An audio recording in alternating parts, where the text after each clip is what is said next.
Leçon 7. Adorer le Créateur. Texte à mémoriser.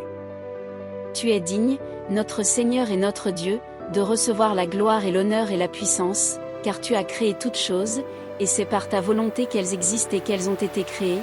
Apocalypse 4 verset 11. Lecture de la leçon du lundi 8 mai 2023. Adorer le Créateur. Lisez Apocalypse 14 verset 7. Apocalypse 14 verset 7. Il disait d'une voix forte, craignez Dieu, et donnez-lui gloire, car l'heure de son jugement est venue, et adorez celui qui a fait le ciel, et la terre, et la mer, et les sources d'eau. Comment se termine le message du premier ange?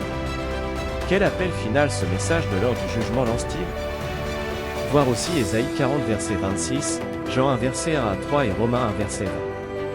Ésaïe 40 verset 26. Levez vos yeux en haut, et regardez.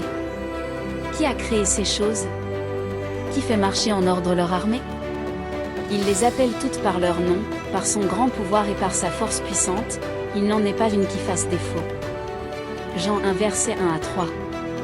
Au commencement était la parole, et la parole était avec Dieu, et la parole était Dieu.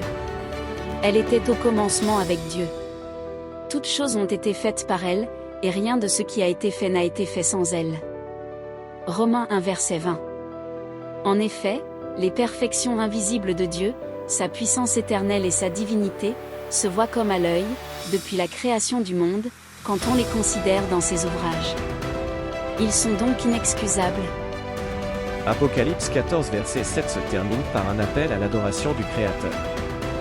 Cet appel est particulièrement important aujourd'hui, alors que la plupart du monde scientifique et même du monde chrétien a accepté l'évolution, un enseignement qui est au cœur même de tout ce qui est biblique et chrétien.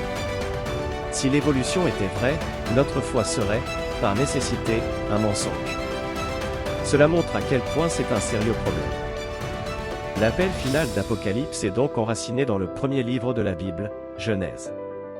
Nous ne pourrons jamais comprendre pleinement les enjeux de cette bataille cosmique pour l'adoration si nous ne comprenons pas la signification de la création. Au commencement, Dieu créa les cieux et la terre, Genèse 1er verset 1er. Ce verset est le fondement de toute l'écriture. Au commencement, Dieu créa.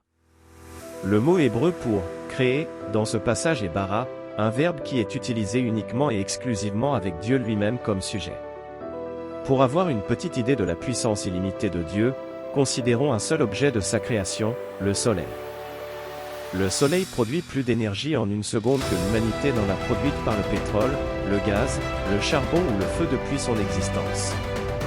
Le Soleil a un diamètre d'environ 1 392 000 km et pourrait contenir 1 million de planètes de la taille de la Terre.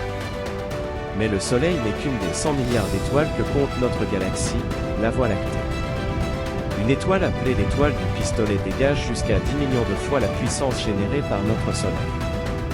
1 million d'étoiles de la taille de notre Soleil peuvent facilement tenir dans la sphère de l'étoile du pistolet. Comment pouvons-nous commencer à comprendre cette création? La création révèle un Dieu d'une puissance impressionnante et d'un pouvoir illimité. Sa puissance créatrice a non seulement donné naissance aux cieux et à la terre, mais elle a également œuvré en faveur de son peuple au fil des siècles.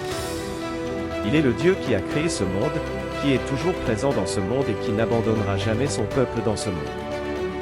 Comment la taille écrasante de la création ne fait-elle qu'amplifier la réalité de l'amour de Dieu, car elle montre que, malgré notre petitesse par rapport à la création, Christ est quand même mort pour nous?